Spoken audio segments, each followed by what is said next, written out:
And tonight, Counsel for the Bank of Ghana is asking the Industrial Court to dismiss a case brought before it by the 12 labor unions, asking the central bank to reveal the amount accrued on the second-tier pension fund. Counsel for the Bank of Ghana also described the plea by lawyers of the 12 labor unions as abuse of court process, a report by Daniel Opoku.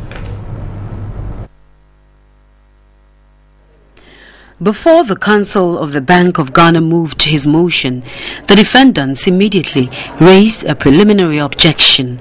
But the Counsel for the Bank of Ghana argued that an oral objection cannot be taken by the court if it is not properly written and filed.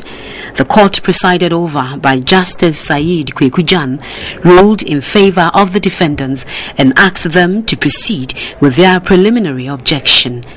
The defendants argued that the lawyers of BOG failed to enter an appearance in a written form, so the court should not allow them to proceed with their motion. But the court overruled the objection, explaining to the defendants that a counsel could enter an appearance without necessarily filing. It is part of the rules, of course, to raise your objections at any given time. And the judge obliged that we go ahead with that plenary objection. The other counsel on the other side tried to oppose it, but the judge overruled him and said we should go ahead. What it means is that we had every right to do it. Later on, there was a bit of, contention in the courtroom. The judge basically said to all of us that we should keep it at that level, for which reason I didn't want to comment any further. The Bank of Ghana therefore moved its motion arguing that the court should dismiss the case, asking them to reveal the amount accrued.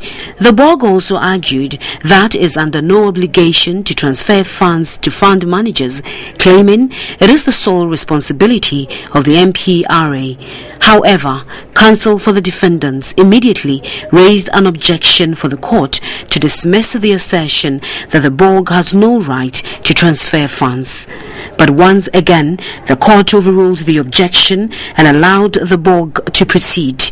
The case has been adjourned to Monday, February 2, 2015, to hear the response of the defendants. But we are going to contend that come Monday. So when we give our arguments, I'm sure you will understand us, and then finally the judge will then have a duty to rule as to whether they should be a part of it, as in be joined formally, or continue with the process, or they should be allowed to go back to their offices.